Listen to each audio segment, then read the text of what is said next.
Halo semuanya, welcome to The Grid bareng gua Rangga. Seri flagshipnya Xiaomi itu udah ada 3 generasi nih yang masuk secara resmi ke Indonesia. Mulai dari Mi 10, Mi 11, dan di tahun 2022 ini juga masuk seri flagshipnya Xiaomi yaitu Xiaomi 12 series. Ada 2 so far, yaitu Xiaomi 12 dan Xiaomi 12 Pro. Kebetulan gue dapat kesempatan buat nyobain salah satunya yaitu Xiaomi 12 Pro. Kira-kira apa aja nih yang menarik dari Xiaomi 12 Pro ini? Yuk, ditonton videonya. Tapi sebelum lanjut, jangan lupa subscribe dulu ke channel The Grid. Karena di channel ini kita bakal banyak ngomongin tentang gadget, desain, dan teknologi dalam kehidupan sehari-hari. Dan juga kita akan upload video baru setiap minggu. Oke, lanjut kita cek apa aja nih yang menarik dari Xiaomi 12 Pro.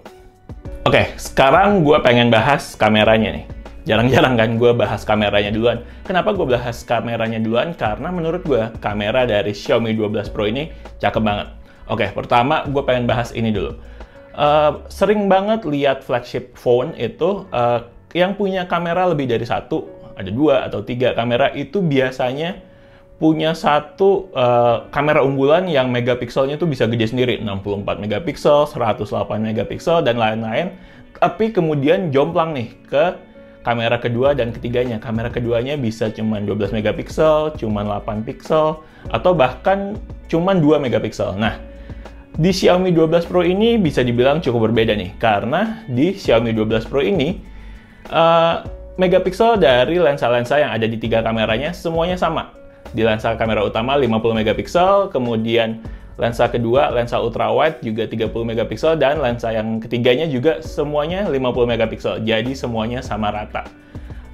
Ini menarik buat gue karena yaitu seperti yang tadi gue bilang bahwa biasanya kalau smartphone flagship itu kameranya jomplang, sementara di yang Xiaomi 12 Pro ini kameranya bisa dibilang secara ukuran megapiksel sama rata. Nah, tapi itu cuma ada di yang 12 Pro ya, karena kalau yang di Xiaomi 12 biasa itu kameranya tetap berbeda-beda. Nah, tapi biarpun sebenarnya sama rata secara megapiksel, tapi tetap punya kamera andalannya, yaitu lensa utamanya yang paling gede sendiri nih, ini pakai sensor IMX707. Nah, mau tahu hasil-hasil kamera atau hasil-hasil foto dan video dari kameranya Xiaomi 12 Pro? Yuk, langsung dilihat aja hasil foto dan video dari Xiaomi 12 Pro.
Tes kameranya buat video, kamera Xiaomi 12 Pro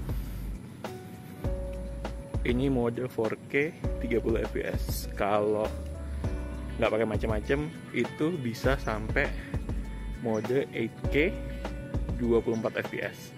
Maksudnya nggak pakai macam-macam tuh, nggak pakai ultra steady, nggak pakai HDR, ini bisa sampai 8K 24 fps. Tapi ini lagi coba pakai 4K 30 fps.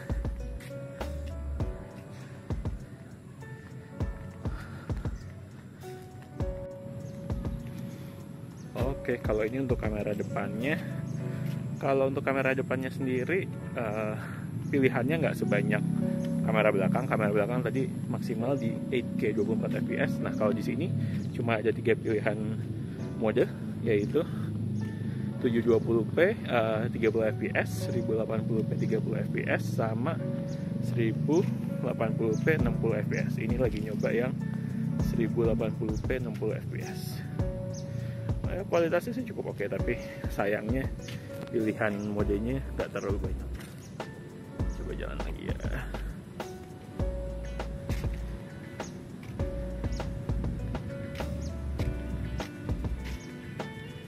Oke. Selain kamera yang bagus, menurut gue syarat mutlak sebuah flagship smartphone itu adalah harus memakai chipset atau prosesor yang paling tinggi di kelasnya di tahun rilisnya. Nah, Xiaomi 12 Pro ini menggunakan chipset Snapdragon 8 Gen 1. Itu adalah chipset Snapdragon yang tertinggi di kelasnya di tahun ini sampai saat ini, yang udah rilis secara resmi. Nah, itu adalah yang paling kuat. Nah, si Xiaomi 12 Pro ini udah menggunakan Snapdragon 8 Gen 1. Kira-kira gimana performanya? Kalau secara performa sih jelas aja lancar-lancar, semuanya lancar, nggak ada hambatan. Gue coba main CODM di sini, nyobain main Ni no Kuni juga, semuanya lancar, nggak ada hambatan. Selain faktor dari prosesornya sendiri yang udah pakai Snapdragon 8 Gen 1, kemudian menurut gue ada juga faktor dari RAM-nya yang udah 12 GB dan refresh rate-nya sendiri udah pakai 120 Hz. Jadi makin memperlancar lah masalah pergamingan ini. Nah, kemudian dari sisi panasnya sendiri gimana? Dari sisi panasnya sendiri, gue sempat dengar isu tentang seri-seri flagship Xiaomi sebelumnya yang katanya cukup panas, Mi 10 sama Xiaomi 11 ya kan kalau nggak salah. Nah, sementara kalau di Xiaomi 12 Pro ini, so far sih gue nggak ngerasa panas yang gimana banget. Gue nggak punya alat yang bisa ngukur secara presisi untuk suhunya, tapi menurut gue untuk dimainin game, untuk dipakai main game cukup lama, itu di Xiaomi 12 Pro nggak ngerasa panas gitu, cuman ngerasa hangat-hangat sedikit, dan menurut gue itu udah oke. Untuk main game, untuk entertainment kayak nonton film, nonton TV series, itu Xiaomi 12 Pro ini udah cukup nyaman. Nah, faktornya selain emang dari visualnya atau gambarnya yang outputnya udah cukup oke udah oke banget dari Xiaomi 12 Pro ini, ada salah satu faktor yang menurut gua nggak boleh dilupain juga, yaitu adalah audio. Nah, kebetulan Xiaomi di Xiaomi 12 Pro ini udah bekerja sama dengan Harman Kardon. Sebenarnya udah dari Xiaomi 11 ya kalau nggak salah. Xiaomi 11 tuh udah pakai Harman Kardon. Di sini juga pakai ini dia speakernya, ada dual speaker, tapi sebenarnya di dalam satu speakernya ini sendiri katanya ada dua. Jadi di sini ada dua speaker, di bagian bawah ada dua speaker lagi. Itu satu tweeter, satu woofer kalau nggak salah ya. Jadi totalnya ada dua tweeter dan dua woofer di dalam satu package smartphone yang bisa dibilang nggak terlalu besar ini, cukup ramping lah secara ukuran. Nah, kualitas suaranya menurut gue keren banget, oke banget. Dan nggak seperti kebanyakan flagship tahun 2022 yang udah rilis, yang sekarang tuh udah kebanyakan nggak ngasih charger ya dari brand-brand lain. Di Xiaomi 12 Pro ini beda. Mereka masih ngasih fast charger atau quick charger yang bahkan udah pakai 120 watt. Nah, gue ngetes nih, kira-kira gimana kecepatannya buat ngecharge dari smartphone ini hampir kosong baterainya. Gue kemarin make sampai tinggal sisa 4%. Gue coba, gue colok pakai charger yang 120 wattnya itu, kemudian gue coba sekitar 20 menit lah. 20 menit gue diemin, 20 menit dari 4% gue cek pas 20 menit udah ada sekitar 70%. 70%, kemudian gue tinggal lagi, gue lihat lagi sekitar 15 menit kemudian itu gue cek udah full baterainya. Jadi kurang lebih untuk bikin smartphone ini full baterainya dari hampir kosong, dari 4% sampai ke 100% itu mungkin sekitar 35 menit sampai 37-38 menit lah, itu udah full. Nah, Eh, baterainya sendiri sih menurut gue bukan yang spesial banget, bisa tahan 2 hari. Ini 1 hari lebih dikit. Kemarin gue pakai itu udah habis baterainya. Tapi menurut gue sekarang udah bukan masalah ya baterai cepet habis kalau emang udah ada fast chargingnya. Karena kalau fast chargingnya udah bisa ngecharge dalam waktu cuman setengah jam, menurut gue sih ya udah nggak apa-apa lah. Maksudnya kalau baterai habis ya udah langsung tinggal charge. Toh ngisinya sendiri juga cuman setengah jam itu udah full. Jadi nggak masalah kalau baterainya nggak bisa tahan sampai 2 hari, tapi udah dapat fast charging di dalam paket pembelian. Oke, nah tapi selain bisa dibilang tadi kelebihan-kelebihan yang udah gue sebutin tentang Xiaomi 12 Pro ini, hal-hal menarik dari Xiaomi 12 Pro ini, ada juga beberapa hal yang menurut gue agak cukup ganjel nih. Yang pertama adalah no IP rating. No IP rating ini sebenarnya gimana ya? Kalau menurut gue sebenarnya penting nggak penting. Jadi bisa dibilang penting karena gue lihat brand-brand lain itu di 2 tahun 3 tahun terakhir ini di level mid-range pun udah mulai pada ngasih IP67 untuk smartphone mid-range keluaran terbarunya. Nah, di Xiaomi ini malah belum, untuk flagshipnya malah belum ada IP rating. Tapi di satu sisi sebenarnya menurut gue ya nggak terlalu penting juga. Kenapa? Karena seberapa sering sih HP lo kena air, menurut gue itu suatu hal yang bisa kita kondisikan lah. Maksudnya kita bisa casingin, kita bisa jaga dengan baik-baik. Kita nggak akan terlalu sering untuk nyemplungin HP secara sengaja ke air toh. Jadi menurut gue ya penting nggak penting, nice kalau punya, tapi kalau nggak ada, kalau buat gue pribadi, menurut gue ya nggak apa-apa lah. Tapi di kasus ini karena ini adalah sebuah flagship, yang dimana kalau flagship itu menurut gue akan lebih bagus kalau paket lengkap lah bisa dibilang. Semua udah IP rating, kemudian kameranya bagus, desainnya bagus, spek tertinggi. Akan lebih baik kalau flagship itu punya IP rating menurut gue. Yang kedua adalah desainnya. Nah, sekarang kebalik nih. Biasanya gue ngomongin desain di depan, sekarang gue ngomongin desain di belakang.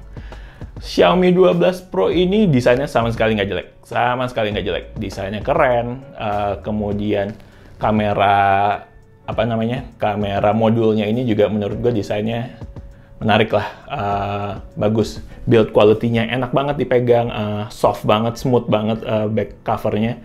Tapi kalau gue perhatiin, mulai dari Mi 10, Xiaomi 11, Xiaomi 12 Pro ini, dan Xiaomi 12 itu garis besar desainnya masih sama bisa gue bilang. Contohnya layar melengkung di sisi kiri dan kanan, apa sih nyebutnya, layar 2,5D atau layar 3D, 2,5D ya kalau nggak salah. Layar melengkung, kemudian secara bentuk tuh kalau gue lihat secara garis besar tuh nyaris nggak beda jauh gitu lompatan desainnya dari Xiaomi 10 lah. Gue perhatiin Xiaomi 10, Xiaomi 11, Xiaomi 12 Pro itu kayak cuman ganti-ganti kamera modul, terus dari 11 ke 12 itu beda letak kamera depan. Kamera depannya sekarang di tengah, sebelumnya di samping. Tapi secara feel, secara look menurut gue masih sama aja bisa dibilang. Nah, apa ya? Kalau buat gue alangkah baiknya mungkin kalau Xiaomi bisa mencoba approach baru gitu. Approach baru dalam hal ini adalah flagshipnya. Mungkin bisa dicari approach baru untuk desainnya supaya nggak boring gitu menurut gue. Ini nggak jelek, nggak murahan, premium banget, tapi kalau misalkan ada approach baru yang lebih fresh, kenapa nggak gitu? Menurut gue sih itu sih sebenarnya. Secara desain lebih berharap ada lompatan yang lebih jauh dari desainnya Xiaomi 12 Pro ini. Oke, so gimana overall dengan Xiaomi 12 Pro ini? Menurut gue fitur-fitur yang ditawarkan udah oke banget. Kameranya salah satu yang cukup unggul dari Xiaomi 12 Pro ini. Kemudian udah pakai chipset yang paling terbaru, Snapdragon 8 Gen 1. Lalu fast chargingnya menurut gue cukup berguna. Tapi ada sisi-sisi yang tadi udah gue sebutin juga, bahwa kekurangan lah bisa dibilang. Tapi menurut gue kekurangannya sendiri bukan sesuatu yang fatal, masih bisa dimaklumin banget, dan menurut gue nggak mengurangi niat gue kalau misalkan gue punya duit 13 juta 12.999.000. Ini salah satu pilihan yang oke banget bisa dibilang dari Xiaomi untuk kelas flagshipnya gitu kira-kira. Oke, sekian video dari The Grid. Like videonya kalau emang suka, subscribe ke channel The Grid, dan follow Instagram kita juga di thegridco.id. Oke, The Grid sign out. Bye.